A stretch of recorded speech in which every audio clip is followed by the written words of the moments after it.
This episode of the Aliens Podcast is brought to you by 7 Day Social Realtor, your one-stop shop for all things real estate social media. It is an all-included course that teaches you how to shoot content, how to utilize content, how to make viral reels, and how to actually get yourself new leads and new listings with content in social media. You can find them at 7 Day Social Realtor on Instagram as well as 7daysocialrealtor.com. Use code 8limbs for 10% off.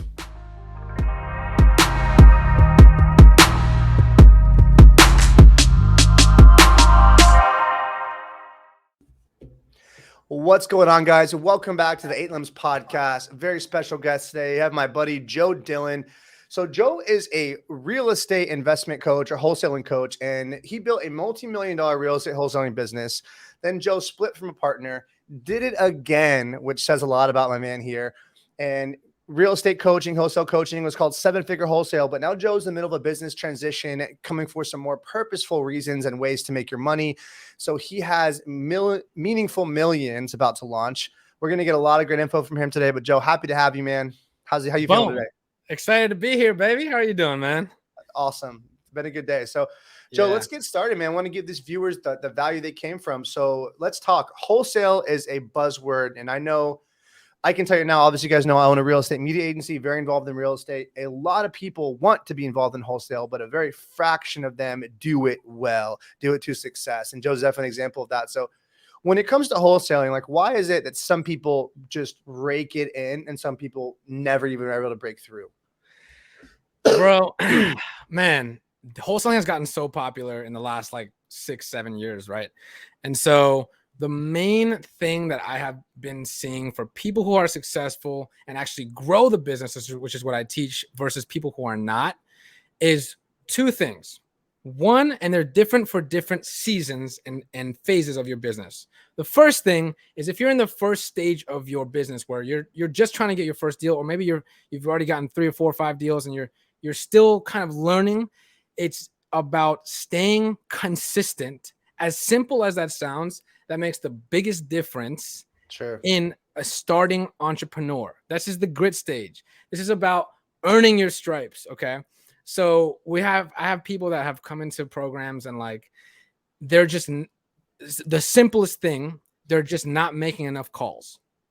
It's the simplest freaking thing. If you're starting, the more calls you make, whatever business you're in, the more action that you take to get your business, to get sales, to get more sales. It's so simple. The more you're going to grow.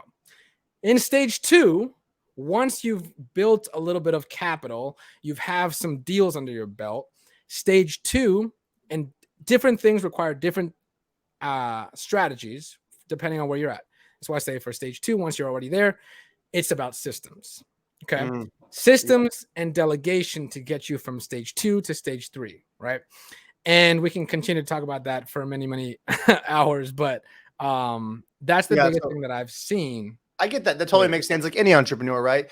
And I think with wholesaling too, a lot of people that approach wholesale think it's just going to be a little bit easier than it is. So they'll think, oh, hey man, all I got to do is go knock on a door and I can make a quick $8,000 and I'm in and out. And it's not that easy for a lot of people. So I know that there's a lot to it. And you see that. Oh, 100%, man. What originally got you into the wholesaling business? Bro, I am a huge proponent of the law of attraction. Okay. So my whole journey started when I started reading certain books and I watched The Secret and I was like, holy shit, this is bro. Go Rich, Science of Getting Rich. Some of the there you go ones there behind us. The Science of Getting Rich was one of my favorites, bro. Huge. Highly recommend that to all the viewers. It's an amazing book. And after I read that book and after I started after I watched The Secret and I started reading certain books like that, I started attracting things into my life. Long story short, because it's a long story, I attracted into my life at a certain time, at a certain hour, like right where it was really unlikely. I ran into an old friend. I got into business with him and we were flipping cars. That led me to meeting my future business partner in flipping houses. And so I'm a big fan of law of attraction. And I really just started to be, to invite things in and energetically be open to receiving and open to new direction. And as soon as I found something that like really hit, because I started flipping cars, and that was cool. But when I started flipping houses, I was like, oh shit, this is where it's at. And then that landed, that hit, and we ended up partnering together, me and that guy, and we actually, we watched tons of YouTube videos. We watched, all the free stuff that you can get, and did tons of door knocking, did tons of cold calling, and we just called like madmen. Like we were just fucking, and there's two of us, so we were just on the phones, cold calling, door knocking, what's called driving for dollars in real estate. So basically you just get in your car and you see, you see what are the abandoned properties or the dilapidated properties, and you just write down the address and you cold call them. So that's something cool too. You think about is, I was just explaining this to someone. It's like, when you see someone who's truly motivated and has a desire for something, they really can't be stopped. And so it's like, you can talk to somebody, like I deal with agents, and they can't get a listing, or a wholesaler that can't get a deal. But at the same time, as like, they'll tell you they're trying everything, but it's like, yeah, right. Like I hear what it takes for you to stop. Like, oh man, I found this rundown property, but I couldn't get the phone number of the owner. Dude, someone that's motivated would all they need is that house number, and they're gonna get that information. They're gonna find it. It might not be immediately, but they'll find it. And it's like, I think it's like, it's just grit and how much you want to keep pushing. Like you said, your grit stage. For sure. Yeah. I mean, the ultimate resource, Tony Robbins says this, but the ultimate resource is resourcefulness. Yeah. It's like, do you actually have what it takes to figure it the fuck out? Mm-hmm. Period. That is probably one of the most important characteristics, which is fueled by usually a strong purpose. Right. But we can get into that later, but it's usually fueled by a strong purpose. Yeah. No, that's huge. I love it. So, okay. So you start wholesaling, and then you had some success wholesaling. At what point you're like, hey, I want to coach people on how to do this? Yeah, bro. So man, it was 2014 that I started wholesaling. It took us, look, man, through our grit and our hustle and our collaboration, that second year is when we made our first $1 million. And there was just so much to be said about, about what we were doing, but we also weren't doing it in any systematic way. We were just fucking hustling. Okay. Yeah. And we realized that there was a lot of inconsistency. And that's why I'm talking about stage 1 and stage 2, right? Where there's tons of stages, but our next big mountain to conquer was systemization of the business, which provides consistency. All right. So that next year, we've spent a ton of time systemizing the business, adding structure, adding accountabilities, roles and responsibilities, adding team members, adding processes and systems to where our systems could do the heavy lifting for us, and it could reduce the amount of time that it took us to follow up with a lead, to qualify a lead, to manage a lead. And so it would honestly just make us a lot more efficient. Through that is when we started to see a lot more consistency, and we continued to be a 7-figure business, but now we're more predictable and we were more profitable. Okay. So once I felt like, oh shit, like we're fucking nailing this, like we got this down, me and my partner both were, I don't know if you remember the Periscope days. Yeah. Yeah, it was like kind of a one-hit like wonder for about a year or 2 years or so. But anyhow, so we were kind of big on there, and then we had a little bit of a following. And we realized like, oh shit, like, this would be dope to teach some people this, right? And we didn't have any plans of starting a coaching business. It's just like, hey, let's get some dope people together. Let's create a community. Let's build other leaders in our industry. So, with that, what we did is we just, we had about 15, 20 guys. They came down. They paid us $5,000 each to come learn our systems. We rented a little office space, and then we just had them over. And it was an absolute blast. Like I had so much fun, and I was like, yo, this is not work. Like this doesn't feel like work. This is just fun. And ever since that moment, like something clicked within me, and I was like, oh shit, like I love this. And so a couple years later is when, I made the jump, because me and my partner had some definitely different types of personalities. And I ended up leaving the business, and which is a whole story in and of itself. But essentially, I started a coaching business because of that one spark. And I follow, like, to anybody listening to this, follow your fulfillment. Okay. There is a reason that you like certain things that other people don't like. There is a reason that something sparks within you. When you feel that, pay attention, because the universe is telling you to follow that feeling. Yeah, that's some of the So, best advice that you can possibly give anybody. It's so true, dude. yeah. I wanted to continue that thought, but that is very true. It is. Yeah, absolutely. And so it took me a little bit of time, though. Like, okay, so I'll just give you a brief 20-second overview of what happened. So we were doing well in the real estate business, and it took me, like, I was constantly having battles with my partner and issues with my partner. And even though the business was still doing well and we were still, making, 1.5, 2 million, plus, making anywhere from 150, 300K a month. And there was just a lot of friction between us. And even though the business was doing well, we were making money, at a certain point, I realized that it wasn't worth it for me, because for me, my peace was not there. Nothing was worth my peace. Right. And my mentor helped me realize that. So through 2 years later, after I felt that feeling, I made the jump. Right. And then I followed that feeling. And that's when I opened my coaching business. And so what I'll say to that too is, like, man, abundance follows courage. So, like, it took a lot of fucking courage for me to make the jump from a 7-figure operating business that's already in business, that's already making money, to leave that completely and go start something from scratch. It takes a lot of fucking courage, but I did it, and I did it for me. And when I did that and I actually launched, the universe fucking showered me with abundance. I love it. Bro, I was, we made maybe 2 million, 2.5 million on the real estate business, but I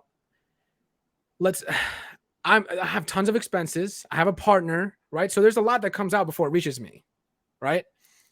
Over here in the coaching business, it was all my business, and the expenses were very low.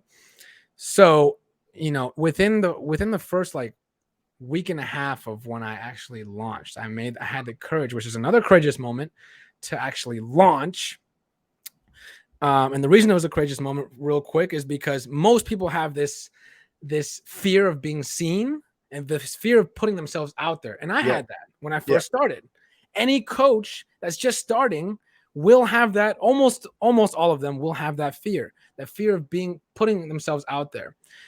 And I went to a Tony Robbins event, and I did a lot of internal processes, and I was like fucking ready to go. I hired this mentor, and he was like, here's what you need to do. Here's the layout. Here's the rubric. Boom. Just start posting.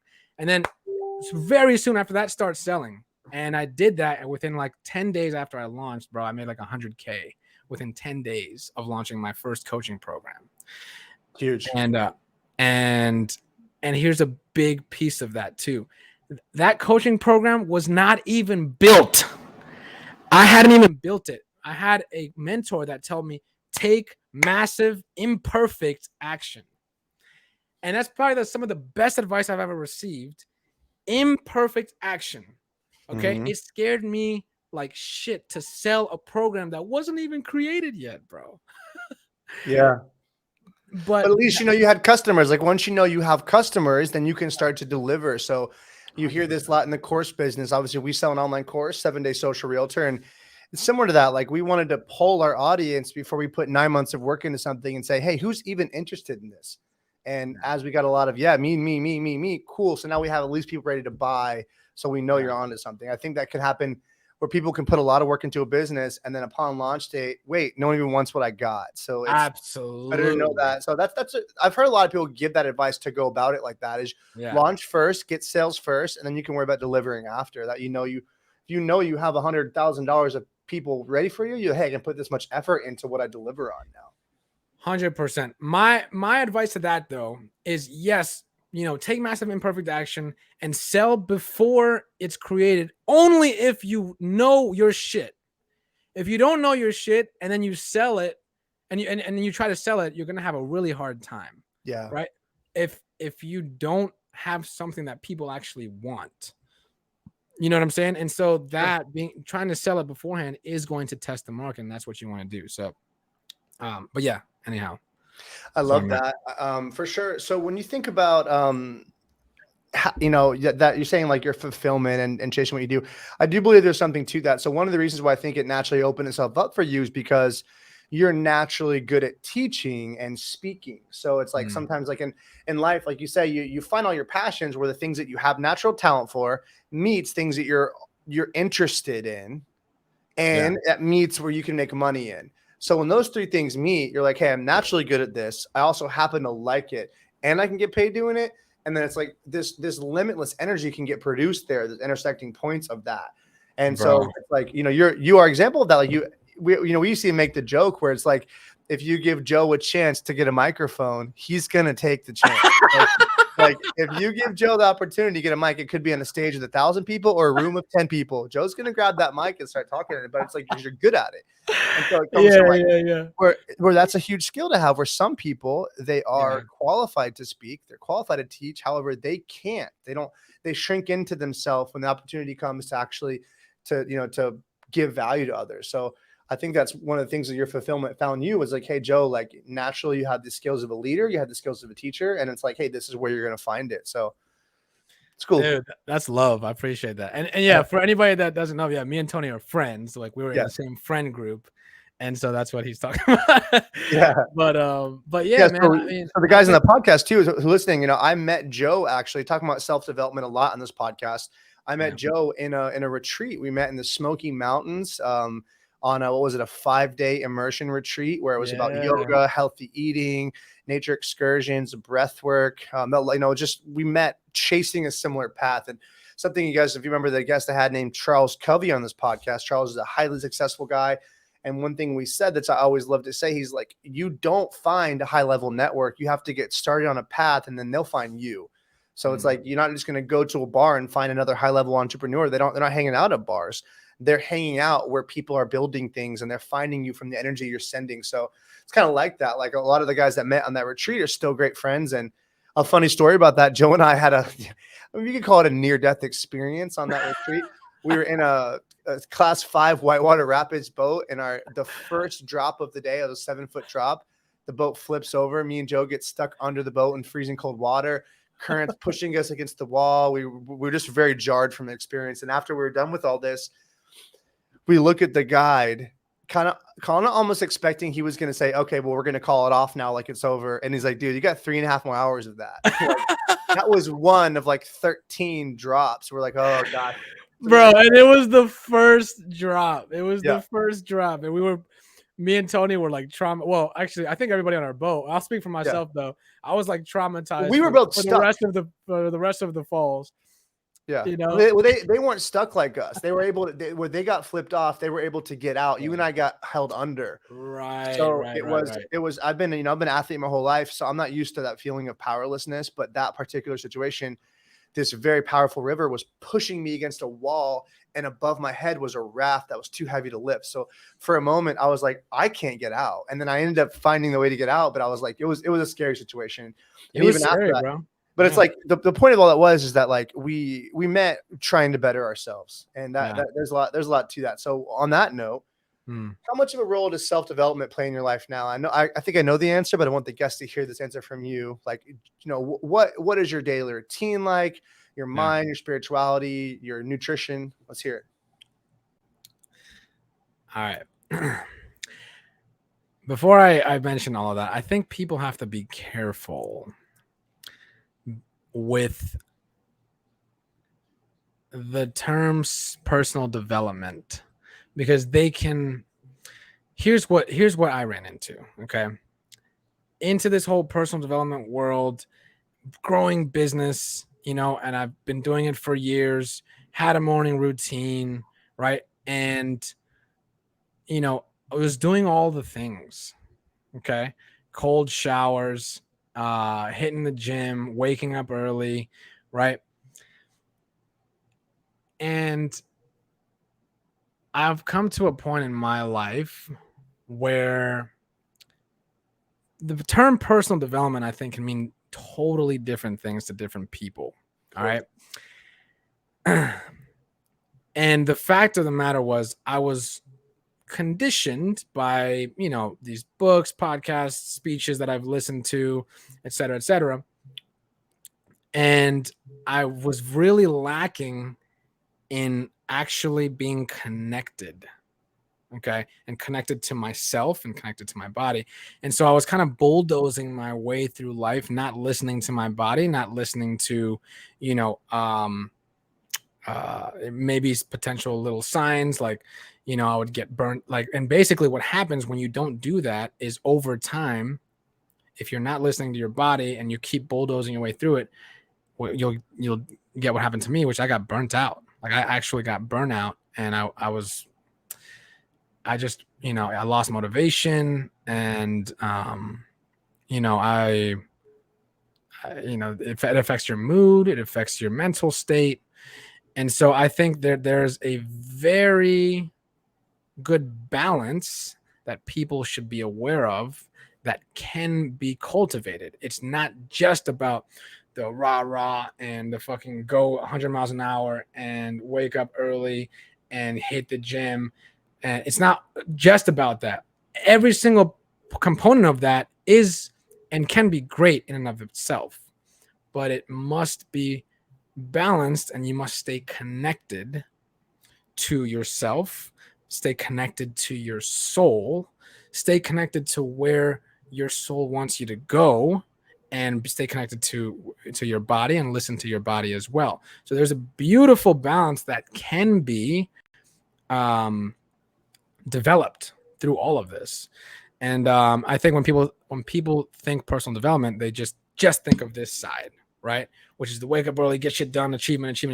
And as you know, like in the spirituality world, it's like masculine and feminine. Masculine being all of that, right? The drive, the purpose, the achievement, the all of that, the movement, the direction, the progress, and then the feminine being the nurture, the self-care, the connection, the care, right? The love.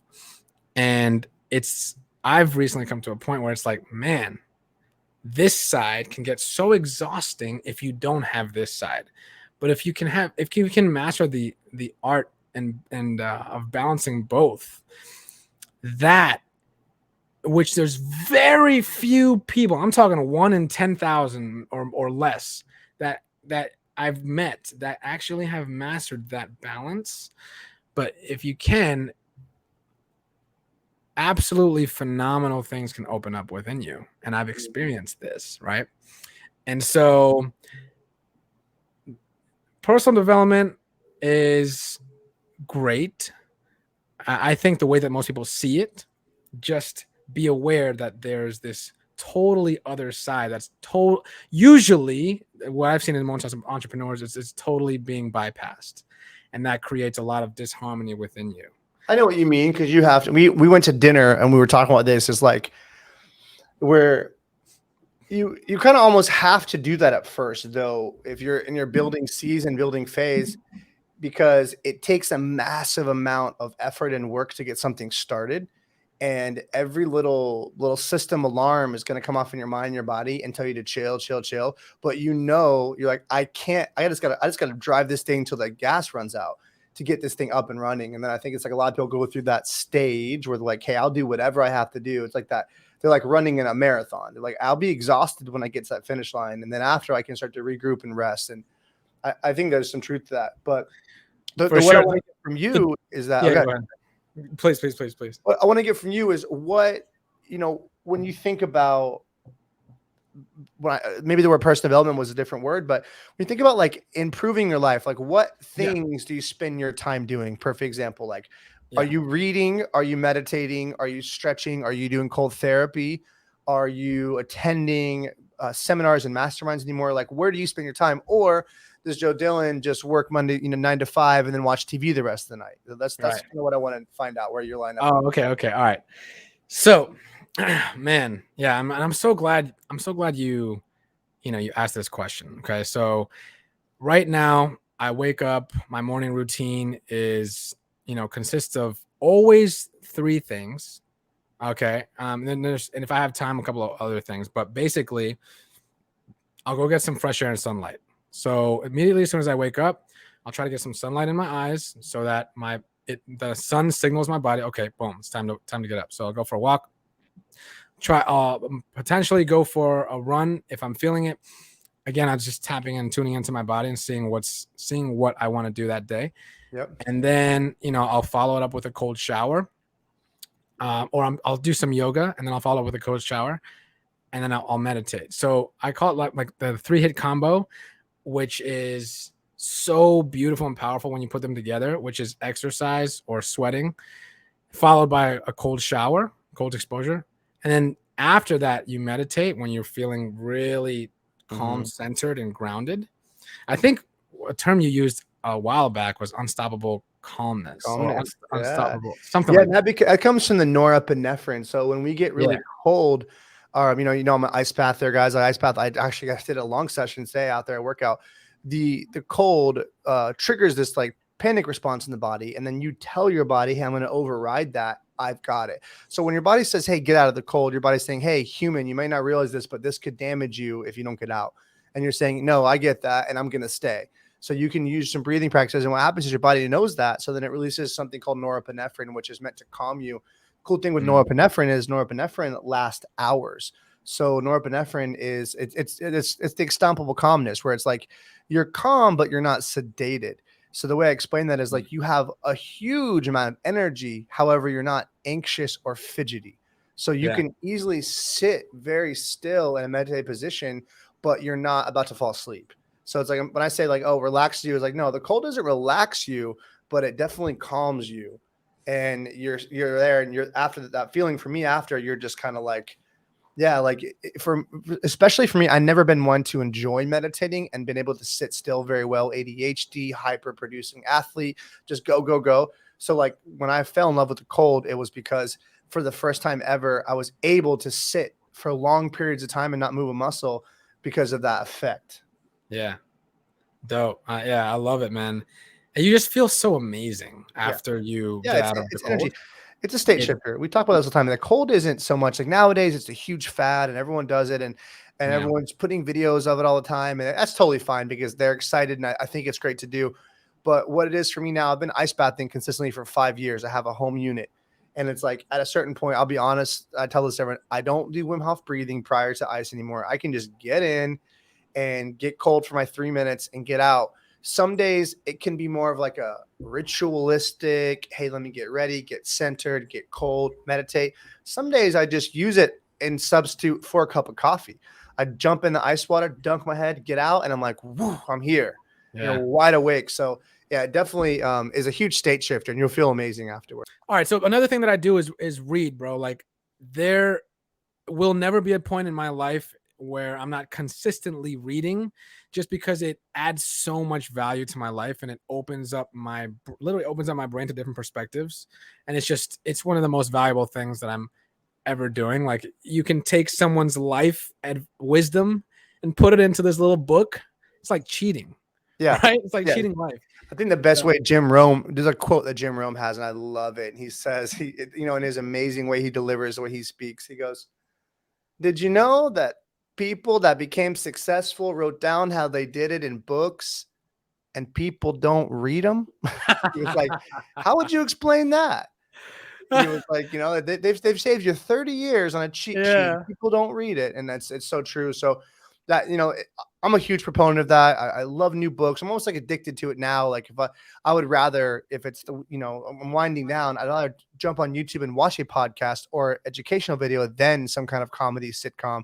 I prefer it, and I like that. Yeah, when your mind's in motion, it stays in motion. So Yeah. the mind who's always being stretched is going to always continue to want that. So once you stop learning, same thing with like athletics. Like once you finally say, "Hey, I'm past my physical prime. I'm a dad now, and I'll hurt my knees if I try to go play soccer on the weekends."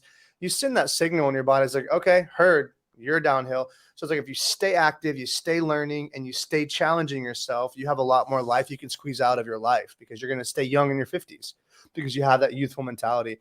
So circling that back into the business side of it now, because I do want the guests to get some value here in wholesaling. If you're somebody who wanted to do, like, let's say you're a realtor or you're someone involved and you see all this money changing hands in real estate all the time, and you're like, hey, like I want to jump in and get my first little piece of it. What advice would you give someone that want to do a wholesale or a flip? Like their first deal? Is that what you're First saying? thing, yeah, they want to do it and they're deciding they don't want to do it as a career, but they're like, hey, I'm involved in the real estate in some other way, shape, or form. So yeah, is there kind of some kind of secret formula they can apply here? Yeah, for sure. Okay. So the first thing is, all right, since coaching has been around and a lot of information is everywhere, there's no secrets anymore. Okay. Um, it's really like it has gotten so easy to be successful simply due to two things. One, the platforms that are being provided now, right? Like the technology that's available, essentially what I'm saying, Mhm. meaning you can get knowledge, tons of free knowledge, and you can go implement it. Okay. So number one, because of that, and because of the second thing, which is people are becoming less and less, how do I put this? Hard workers. All right. People are working hard less. And Yeah, because of that, it's really fucking easy to stand out when you can work hard. All right. And so all you got to do is set a number of calls you can make for yourself. Okay. If someone's trying to get their first deal, okay, I would go to the county website, whatever county that you're in, and I would go look for, if you really are on a budget, you can go look for tax delinquent lists or pre-foreclosure lists. All right. And then what you can do is you can look for the phone numbers based on the addresses through something called skip tracing. And, there's tons of different services that you can use. But for example, you can use something like batch skip tracing. You can use something like, if you want to go even cheaper than that, you can use something like, wow, why am I blanking on the name? It is, it'll come back to me. yeah, So there's another one, but essentially using skip tracing to get phone numbers and then just cold calling your ass off. Okay. It's simple. got it. So you're calling people, and let's say you get that first person, right? So you get somebody that says, "Cool, I'll sell," and they're going to tell you that they sell for a number that makes sense to you. I'll sell for 80 grand. You offer me 80 grand. Yeah, I'll take it. You got it for me today. So you got this deal, and you're able to run over there and you're able to get the deal and get it signed. Yeah. Okay. And I think some people get to that stage easier than they anticipate. But then after that, now they're going to sell that. Now they got to Right. find the money, right? So what's the best approach for that? I mean, obviously, if you Okay. don't have a full list of investors and all these Yep. relationships, and you don't know anybody yet, how are Yeah. you going to find a flipper who's going to pay you, and you can make your whatever 20 to 80 grand on that? Yeah. So in business, whenever you have an issue, okay, you have to just take a second to take a step back and look at the issue from a third party point of view. So if I have a new deal and I don't have any buyers, and I also am a solopreneur, right? What I'm going to do is, one, it's going to take time for me to build my own buyers list. So I'm going to do that kind of in the background. But while I do that, and especially with my first few deals, I'm going to utilize leverage to sell this deal. So what I'm going to do, I'm going to call other wholesalers in the area. I'm going to join Facebook groups of wholesalers. I'm going to post the deals on there, and I'm going to reach out to other wholesalers in the area. I'll give them 30% of the deal for them to help me sell it. Maybe sponge some knowledge off of them. Maybe they've been in the business for 5 years. Or get a contact. Right. Or maybe even take them to lunch and just, pick their brain and, just get some knowledge there. Right. And so I'm going to utilize leverage always. Because if you spend your time, trying to build your buyers list with that first deal, it's going to take a long ass time and you might not even sell it. Yeah. Utilize the power of leverage, utilize people's lists that already exist, give them, 30% or, even 20, 25% if you can negotiate it, but they'll probably want 30 to sell the deal. And simple as that, right? Yep. That's what I would do. Running, and then you have some budget. And so that when you go round 2, you could probably buy some leads. Exactly. So the quicker way to do that is you go on the MLS, you search cash, properties that sold for cash, and you look up all those owners. First of all, they're going to have buyer agents, and those buyer agents are going to, or I'm sorry, either the buyer agents or the selling agents, whichever one you're looking for, whichever one that filter is on, and then you're going to have all those agents in your database as well. So you can hit them up. Hey, I have this deal. Does your buyer want it? Boom. Because they're representing active cash buyers right now. In some cases, they'll even be the buyers. And so you can do that. And then you're basically slowly building your database, add them all to a list, and you're slowly building your database a little bit at a time. Right. Yeah. I think when the people, once you get integrated, I mean, for sure it is like that with me in my business. We're at a place now where we're not wholesaling. We're doing real estate media. But there was a time where we were always searching for clients. It's like now our phone's just constantly ringing because we're integrated. We're getting referred by other people all the time, and we're having a lot of repeat business. So I think it's the same thing with wholesaling. Once you get in there, you're going to have a lot of people where if you get a deal, your thought is not, how am I going to find someone to buy this? Like, bro, I got 10 guys who will buy this. Like, I have a list I'm going to call down. Fun question for you. What is one of the best plays you've ever seen somebody make on a deal? Like, what is one of the best highest number hits, like highest profit they've ever seen them flip a deal for? It could be a student, could be you personally, whoever. Okay. What have you witnessed? Right. I'll tell you about one that I did, and I'll tell you about one that that I know that a buddy did. But we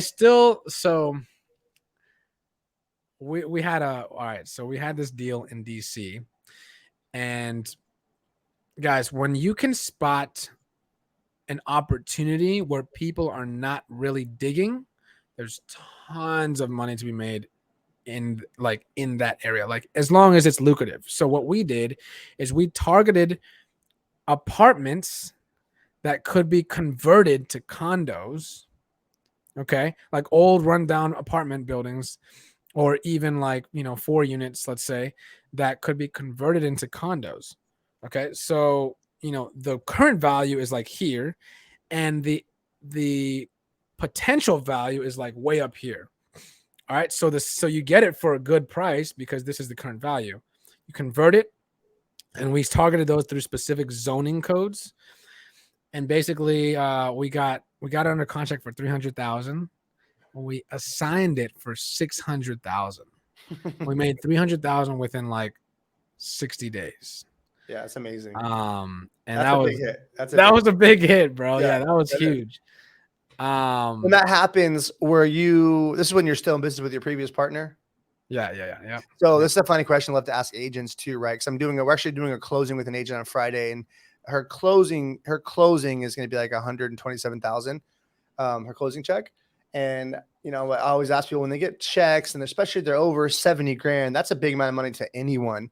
Do you react like doing a crazy happy Joe Dillon dance? Are you like, nice, and I keep making calls? Or are you like, let's go celebrate? Like, how do you handle those? Yeah, it totally depends on where you're at. At that time, fuck yeah, we were over the moon. We were like the day that you got the money, celebrating, bro, celebrating like crazy. And dude, we went out. We were 2 young guys. We went out, took the whole team. We went to a nice restaurant. We hit the club. You know what I'm saying? Yeah. And I think a month later, we went to Mexico just because we were so freaking. I love it. And then how about student wise, or what have you seen someone done? Like you've coached them through. And real quick for context, what is an average? And I could be wrong, but I think an average wholesale assignment is going to be under that $15,000 mark, right? Normally, 15, you said? Yeah, normally I think usually they're having high volume, low dollar amount transactions. Honestly, I would say the average wholesale in general is probably between 10 and 15,000. Yeah, which is still a nice little chunk. And if you can get 7 and 10 of those a month, great. Absolutely. Now, I have many clients. I would say the average for my clients is probably like between 15 and 20. Okay. Just because they learn a lot of the ins and outs of negotiation and different parts of the process that can make things more profitable, renegotiation. You know what I'm saying? It's a lot of sales. Yep. And so and learn to find better buyers so you get a higher average deal size. So, I would say for my clients, it's probably somewhere between 15 and 20. But yeah, man, there's tons of things. That's why I love business. There's tons of things you can do, little Yeah. levers Profit that you lever. can Yep. little levers you can pull to make things more profitable and ultimately get more sales and more revenue, more profit for the business. So Yeah, that's something we talk about, do profit levers, right? Like once you in any business, guys, right? Once you set up something and you do it once and you're, hey, this is going to be a scalable process, then you start to say, how can I make more money on these transactions? For me, it's different because I own a real estate media business. So my expenses are advertising expenses, cost of my employees to go out and shoot the property, cost of my employees to edit the property. So when I have a package, let's say 750, we start saying, hey, originally my cost for that 750 package was 450. It wasn't very good margins. And now we're able to get that down under the $300 mark. And then we can do 5-6 of those a day. You make money. So you look at things and say, okay, how can I make this better? Negotiating with your editors. Hey, if I send you a certain amount of work, can you bring the price down to this? Because you're getting more consistency. So profit levers are huge. And I think there is that in real estate too, because real estate agents have vendors, they have stagers, they have, so many ways to go about it. And that's something we talk about a lot, like in the real estate business. You said it earlier. I feel like most entrepreneurs operate with very similar characteristics where they are action takers. They understand that it's like, hey, like if I stop treading water here, I'm going to drown. So they're just action takers. They just don't do nothing. And they spend money on their business. If they make money, they're usually not blowing all of it. They're putting it right back in, right back in. Hey, cool. I just made 10 grand. Let me take 3 grand and run some advertising and whatever that is, or build some systems or hire some employees. Typical real estate agent, I feel like, doesn't do that. They'll make their money on their closes and then they just can keep doing business the same ways, whether they're reinvesting. So I think you guys see that's the theme here, is that for any entrepreneur, like you have to treat your business like you want it to grow, water it, change the soil, give it some nutrients, and actually put focus and go there. 100%, man. 100%. Yeah, absolutely. Yeah. So wholesaling, Rise. What are you seeing right now? Is it mostly solopreneur operators, or do you have wholesale like teams that are being formed, and then that's what people are doing most of it? Like, what's the wholesale landscape like now? All right. So you talking about for my clients, or you talking about like in general? In general, like the wholesaling market, like I was involved in a lot of wholesale conversations a few years back, but I know a lot can change in 3 years. So, Yeah. where is it? Is it the same landscape now, or what is it looking like? Honestly, a lot of people have been, leaning out in their business. I've seen a lot of people try to grow into a big team, and then, they cut out the fat and they trim the fat, and then they have a really effective smaller team. And so in general, like it took a little bit of a hit when, the interest rate hikes started happening, but overall it's still been relatively consistent so long as you're still doing what you need to do. Like my clients are still, I teach them the whole business, the whole science of business building. And so they're still tracking their KPIs. They're monitoring the progress and the performance of their business, of their people, of their employees. They're monitoring the progress of their marketing campaigns, and they're just staying attentive, right, to their numbers, their conversion, their ROI. And overall, things haven't changed that much for people that are still doing, that are still running their business like a real business, like a real operation. And so I think there was a period of time where buyers were, were a lot more scared because obviously interest rates and increasing monthly payments. And so deals started to not make sense. I know a lot of guys who lost tons of money on flips because they were holding it during this season of interest rate hikes. And so right now it's just about staying consistent through the changes, being willing and able to buy deeper, okay, analyze and assess these deals as if, just be very conservative right now and analyze these deals as if there could be another interest rate hike, you know what I'm saying? And just be really mindful about what you're buying, because there will be a time that comes very soon where you're going to have a lot of opportunity. There's going to be a lot of deals to be had. But Yeah, and timing matters. Being in the right place, right time, I'm sure has a lot to do with it. So for sure. what do you have up your sleeve right now for this new business launch and meaningful millions? Like, can you give us a little sneak preview on what that's going to be like? Bro, yeah, this is what I'm most excited about. So through my journey, the real estate business, I made a lot of money and it wasn't as aligned with me and my purpose. Okay. Then I shifted into a coaching business where there was more meaning, there was more fulfillment. And I made even more money from that because it was aligned. But I was still missing that the next piece, which I learned after I kind of got sick and I got burnt out, which is that self-connection piece and that authentic connection to who you truly are. And, because of that, and through this whole process too, right? Like I've realized teaching and over several hundred clients, and that I've helped make millions of dollars. I've changed their businesses, but a lot of them, their internal world is still the same. So they get to a point and most people who start to make a lot, any good amount of money will get to this point if they at least take a second to smell the roses and see what's up, where they realize that more money is not going to make them happier in and of itself. Okay. And so I've come upon this problem where people are making more money and I'm helping them make more money, but there's still something missing. They still feel unhappy and they're chasing, and they can't seem to fucking get it. Everybody wants more money, more freedom, right? More happiness. Everybody wants those three things, but for the life of them, they can't seem to get it. And so through my journey, I feel like every single season taught me those different components. And so, yes, I'm still going to help people make money. I'm going to help people make millions, but I'm going to help them do so by connecting to themselves and producing something that's truly authentic from themselves, aligned mission and purpose, while connecting to themselves and taking care of themselves and mastering the self. And so I call it, because it's bringing meaning to the money, I call it meaningful millions.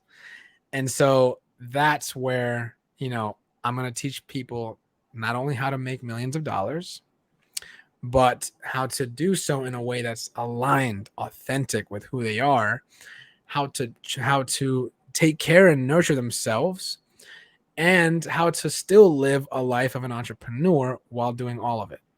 And I'm really stoked because this is gonna. I love it. I can tell by your look on your face that you're excited. Yeah, this is gonna be like my mark on the world, at least for now. Like I feel like this is gonna be, a movement. So I'm launching very soon, and I'm really excited about it. I love it, Joe. It's been amazing to pick your brain, and we have to do this again for sure. Where can everyone find you if they want to learn more from you, or especially if they want to learn wholesale coaching? Where can they get in touch with you? Let's drop it all. Yeah, bro. All right, so hit me up on Facebook, Joe Dillon. Just search me.